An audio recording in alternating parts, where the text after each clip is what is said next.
लाडकी बहीण योजना आणि लाडकी बहीण योजनेअंतर्गत मार्च महिन्याचा हप्ता याआधी देखील आपण पाहिलं की लाडक्या बहिणींसाठी मार्च महिन्याच्या हप्त्याबाबतची प्रक्रिया आता सुरू झाली असून त्या ठिकाणी महिला व बाल विकास विभागाच्या वतीने निधी देखील मागवला गेला आहे। अर्थातच लाडकी बहीण योजनेमध्ये मार्च महिन्याच्या हप्त्याची यादी तयार होऊन आता लाडक्या बहिणींच्या खात्यावरती येत्या काही दिवसांमध्ये वितरण देखील होणार आहे। खरं पाहायला गेलं तर वितरण यावेळी देखील लांबलेले आहे। आपण प्रत्येक हप्त्याच्या वेळी या संदर्भातील मागणी करतोय, महिला व बाल विकास विभागाला विनंती देखील करतोय की लाडक्या बहिणींच्या खात्यावरती वितरण खूप जास्त लांबत आहे आणि योजनेमध्ये अनियमितता येत आहे। जेव्हापासून आपण पाहिलं की राज्यामध्ये नगरपालिका नगरपंचायतच्या निवडणुकांची आचारसंहिता लागली, त्यानंतर लगेचच महानगरपालिकांच्या निवडणुका लागल्या, जिल्हा परिषदा पंचायत समितीच्या निवडणुका झाल्या आणि या निवडणुकीनंतर आपण एक गोष्ट सातत्याने पाहत आहोत की लाडक्या बहिणींच्या खात्यावरती हप्त्याचे वितरण लांबत आहे। मार्च महिन्याचा हप्ता एप्रिल महिन्यामध्ये, एप्रिल महिन्याचा हप्ता मे महिन्यामध्ये, अशा पद्धतीने प्रोसेस सुरू आहे आणि ते देखील तो हप्ता येण्यासाठी दुसरा महिना अगदी संपायची वाट पाहावी लागत आहे। त्याच पद्धतीने यावेळी देखील महिना अगदी संपायच्या, कारण आपण 15 तारीख झाली आहे, जवळपास राहिलेले 15 दिवसांमध्ये आता लाडक्या बहिणींच्या खात्यावरती GR येईल आणि GR आल्यानंतर त्या ठिकाणी वितरणाची प्रक्रिया देखील सुरू होईल। परंतु यातील महत्त्वाचा मुद्दा म्हणजे मार्च महिन्याचा हप्ता आता फक्त याच महिलांना येणार आहे, याबाबत सरकारच्या वतीने स्पष्ट करण्यात आलेले आहे आणि यामध्ये असं देखील बोललं जात आहे की वार्षिक एकूण 12,000 कोटींचा यामुळे सरकारचा फायदा होणार आहे। म्हणजे मागील 2 वर्षांपासून जेव्हापासून लाडकी बहीण योजना सुरू होती, सुरुवातीच्या काळामध्ये आपण पाहिलं की जवळपास 2,63,00,000वरती लाडकी बहीण योजनेमध्ये आकडा गेला होता आणि तो आकडा आता जवळपास 1,80,00,000च्या आसपास आलेला आहे। म्हणजेच की लाडकी बहीण योजनेमध्ये महिलांची संख्या प्रचंड कमी झालेली आहे आणि ही कमी झाल्यामुळे त्या ठिकाणी सरकारचा फायदा होणार आहे। परंतु यामध्ये अशा अजून अनेक महिला आहेत की ज्या अटी आणि निकषांमध्ये पात्र आहेत, परंतु फक्त KYC करायची राहून गेली, या कारणामुळे त्यांचे पैसे बंद झालेले आहेत। तर याबाबत देखील सरकारने किमान आता तरी दखल घ्यावी अशी अजूनही मागणी आम्ही करतोय। तुम्ही KYC एडिट करण्यासाठी, KYC मध्ये झालेली चूक दुरुस्त करण्यासाठी वारंवार मुदतवाढ दिली आहे। आता देखील तुम्ही 30 एप्रिल पर्यंत याची मुदतवाढ दिली आहे, परंतु नवीन KYC बाबत सरकारने कोणताही निर्णय घेतला नाही आणि त्यामुळेच लाडकी बहीण योजनेमध्ये जवळपास आता ज्या याद्या तयार होतील त्या याद्या अंतिमच असतील। यामध्ये ज्या महिलांना आता पैसे येतील त्यांना यापुढे लाडकी बहीण योजनेचे पैसे तशाच पद्धतीने सुरू राहणार आहेत।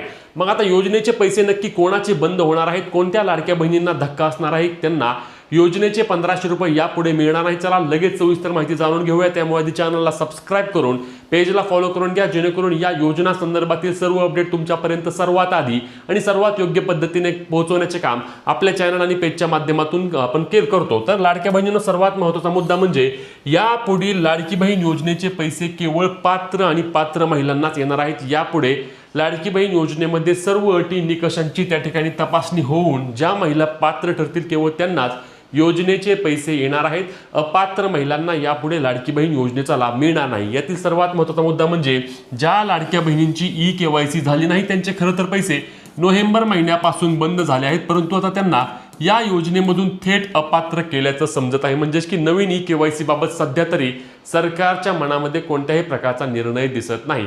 आपण पाहिलं होतं की लाडकी बहीण योजनेसाठी नवीन रजिस्ट्रेशन जेव्हा सुरू होते तेव्हा देखील सरकारने अचानकपणे हे रजिस्ट्रेशन बंद केले आणि परत त्याला मुदतवाढ नंतर दिलीच नाही।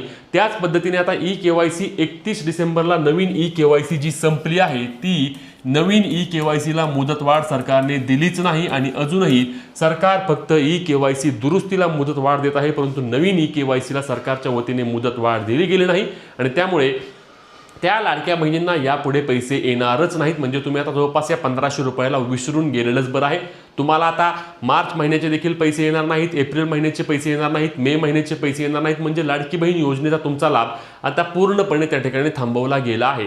आता यातील महत्त्वाचं म्हणजे बघा, यामध्ये 12,000 कोटींचा सरकारचा वार्षिक फायदा होणार असल्याचे बोललं जात आहे। म्हणजे जे बजेट आहे ते बजेट लाडकी बहीण योजनेसाठी आपण पाहिलं होतं की सुरुवातीच्या काळामध्ये आपले तत्कालीन उपमुख्यमंत्री स्वर्गवासी अजितदादा पवार यांनी सांगितलं होतं की जवळपास 40-45,000 कोटी त्या ठिकाणी लाडकी बहीण योजनेसाठी आम्ही ठेवतोय आणि आताच्या बजेटमध्ये माहिती मिळते आहे की 21,000 कोटींचं बजेट फक्त लाडकी बहीण योजनेसाठी सरकारने ठेवलं आहे। म्हणजे जवळपास निम्म बजेट त्या ठिकाणी कमी झाला आहे। यामध्ये अनेक लाडक्या बहिणी तर म्हटलं की अजितदादा या ठिकाणी नाही आहेत आणि म्हणूनच आमचे पैसे त्या ठिकाणी येत नाहीत, असे देखील काही महिलांचं मत आहे।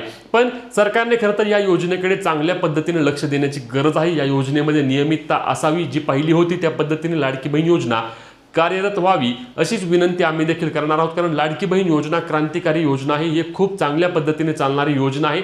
फक्त या योजनेमध्ये नियमितता आणणे गरजेचं आहे. लाडक्या बहिणींना ज्या त्या महिन्याचा लाभ ज्या त्या महिन्यामध्ये द्यावा. आता देखील मार्च महिन्याच्या हप्त्याचे वितरण हे जवळपास तुम्हाला जाता सांगतो की 22 अथवा 23 तारखेच्या आसपास लाडक्या बहिणींच्या खात्यावरती पैसे येणार असल्याची माहिती मिळत आहे आणि तो देखील फक्त मार्च महिन्याचा हप्ता आहे, म्हणजेच की एप्रिल महिन्याच्या हप्त्यासाठी लाडक्या बहिणींना परत पुढील महिना वाट पाहावी लागणार आहे. खरं तर विनंती करतो सरकारला की याच महिन्यामध्ये दोनही हप्त्यांचे वितरण करून टाका आणि पुढील हप्त्यापासून देखील आता तुम्हाला संख्या खूप जास्त कमी झाली आहे, आता तुम्हाला निधी वितरित करण्यासाठी कोणत्याही प्रकारची अडचण नाही. मग एक काम करा, या महिन्यामध्ये दोन्ही महिन्यांचे हप्ते द्या आणि पुढील महिन्यापासून देखील लाडक्या बहिणींना ज्या त्या महिन्याचा लाभ किमान ज्या त्या महिन्यामध्ये द्या. तुम्हाला काय वाटतं, लाडक्या बहिणींना ज्या महिन्याचा लाभ त्या महिन्यामध्ये मिळावा का, नक्की कमेंट करून सांगा. आणि तुमचे KYC राहिले असेल तर ते देखील कमेंटच्या माध्यमातून कळवा, जेणेकरून किती महिला बाकी आहेत ते आपल्याला समजणार आहे. ही महत्त्वाची व्हिडिओ शेअर करून अशाच अपडेटसाठी आपल्या पेजला फॉलो, चॅनलला सबस्क्राईब करा.